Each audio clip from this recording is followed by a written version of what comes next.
ആയല്ലോ. എന്ത് ഒലക്കമ സൈക്കിളാണത്? കണ്ടോറ് സൈക്കിളാന്നാകെ സമയം കൊണ്ട് ഇതൊന്ന് ശരിയാക്കി തരാൻ പറഞ്ഞോട് എന്റെ ഉപ്പാനോട്. ഒരു പൊട്ട സൈക്കിള്. നിന്റെ പൊട്ട സൈക്കിള് ആദ്യം എന്റെ ഉപ്പാനോട് പറ ഈ പൊട്ട സൈക്കിളൊന്ന് ശരിയാക്കി തരാൻ. സൈക്കിള് പൊട്ട സൈക്കിള് എന്തിന് പൊട്ട സൈക്കിള്? അയ്യോ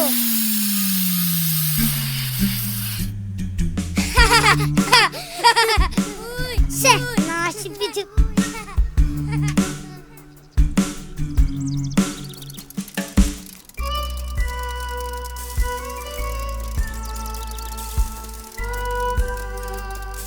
ഇമ്പളെന്താടാ ഇങ്ങനെ? എങ്ങനെ എങ്ങനെ ഇവിടെ രണ്ടാളുടെയും സൈക്കിള് പഞ്ചറായി. നമ്മൾ രണ്ടാളും സ്കൂളിൽ കൊണ്ടുപോകുന്ന സ്നാക്സ് എന്താ? എന്ത്? നമ്മളെന്താ സ്കൂളിൽ കഴിക്കാൻ കൊണ്ടുപോകുന്നതെന്ന്? പട്ടി ബിസ്ക്കറ്റ്. ഞാനും നിന്റെ കാര്യം ചോദിച്ചിട്ടില്ല. അതന്നെ, നിന്റെ അച്ഛൻ്റെ കയ്യിലും കാശില്ല, എൻ്റെ ഉപ്പേൻ്റെ കയ്യിലും കാശില്ല. പക്ഷെ എൻ്റെ ഉപ്പ എന്നെ വലിയ സ്കൂളിൽ ചേർത്തു, നിന്റെ അച്ഛൻ എന്നെ ചെറിയ സ്കൂളിൽ. അതുകൊണ്ടെന്താ മനസമാധാനം ഉണ്ട് ഞങ്ങൾക്കും. രണ്ടാക്കും രാവിലെ ഉപ്പുമാവ്. പക്ഷെ ഞാൻ ചിക്കൻ തിന്നാറുണ്ട്, ഉരിച്ച ചിക്കൻ. കഴിഞ്ഞ ആഴ്ച മുതലേ ഹാജിയാരുടെ വീട്ടിന്ന് മൊയിലാർക്ക് ചോറുണ്ടി കിടക്കുന്നത് ആരാ? നീ.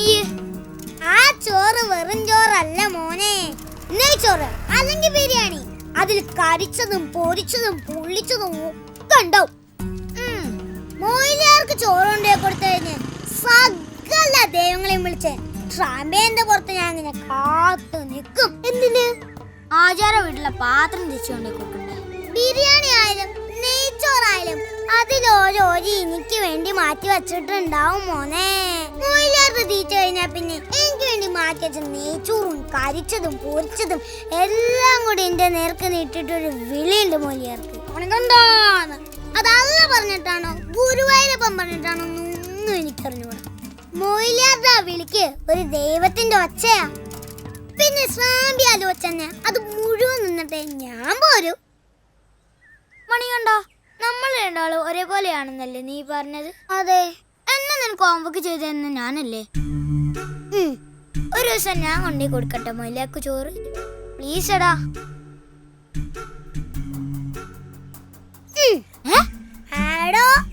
നാളെ ശനിയാഴ്ചല്ലേ, നാളെ തന്നെ വെക്കോ. ഈ കുളിച്ച പുറപ്പെട്ട് വന്നാ മതി. ഹാജരുടെ വീട്ടിലെ ചോറും കൊണ്ട് ഞാൻ വഴി കാത്തു. നീ മണി കണ്ടല്ലോ, മുത്താണ്, കറുത്ത മുത്ത്.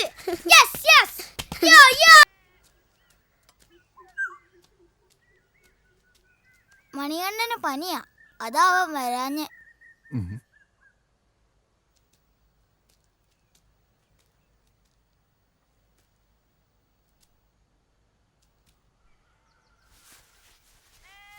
Allah.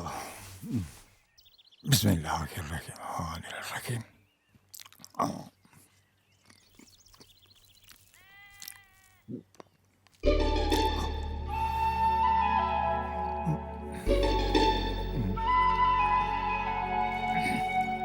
എന്തെങ്കിലും ആവശ്യം ഉണ്ടെങ്കിൽ തഫേന്ന് വിളിച്ചാ മതി.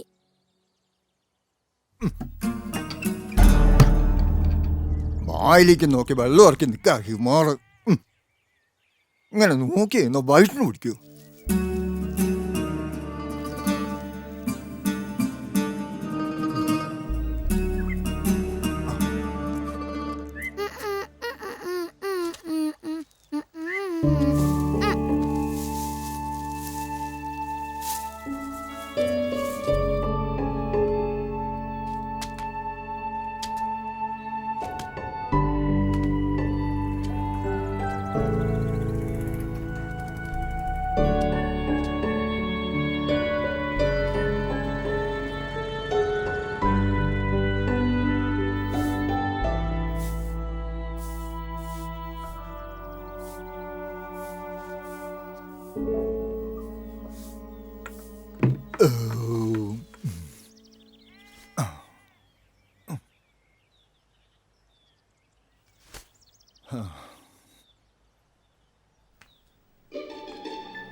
കേട്ടടത് മോയിലാർ തിന്നെ ബാക്കി തിന്നണ്ടോ നീയ് എച്ചിലാടത് എച്ചില് എന്നിട്ട് നീ തിന്നതോ ഞാനെന്തോ അത് നോക്കണ്ട ഞാനൊരു പ്രത്യേകനല്ലേ വെറുതെ അല്ല എന്റെ ഉമ്മ പറയുന്നത് അനക്ക് എന്റെ ഉമ്മാന്റെ ആർത്തിയാന്ന്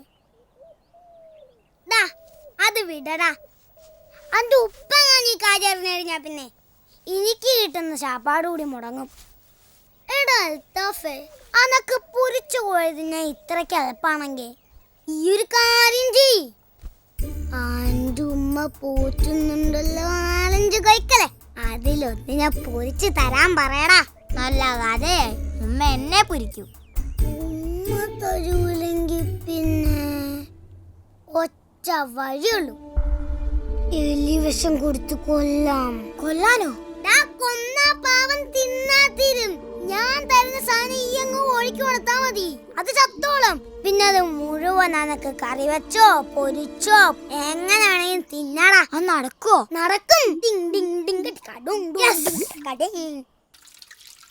I know the advice different in the human family. Some of us are serious. Some declare their lives are lived as true productively and other claim they repeatedly live the real repeatedly. At the orders are human beings attracted in human beings.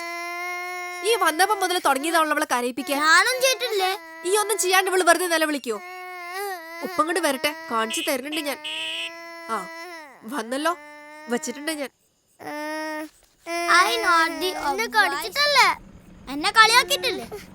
ശ്രമയിൽ ചോറുന്നാകുമ്പോ ഞാൻ പറയൂ. നീ പോയി പറ, കോയിനെ കൊല്ലാൻ പോകുന്നതും പറയും. എന്റെ ഒരു സാധനം ഉണ്ട്.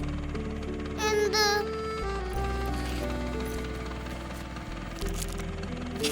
ഞാൻ തരൂല. ആ പെണ്ണിനെ പഠിക്കാൻ സമ്മതിക്കുന്നില്ല. നിങ്ങളുടെ മോൻ എവിടേക്കോ പോയി തെണ്ടി തിരിഞ്ഞ് ഇപ്പൊ കേറി വന്നിട്ടേ ഉള്ളൂ. വന്നപ്പോ മുതൽ തുടങ്ങിയതാ അതിനെ കരയിപ്പിക്കാൻ.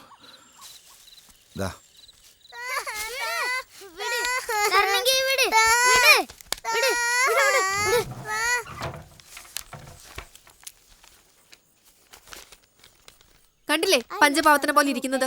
കയ്യിലിരിപ്പ് മുഴുവൻ വൃത്തികേടാ. അയലുണ്ടാവും.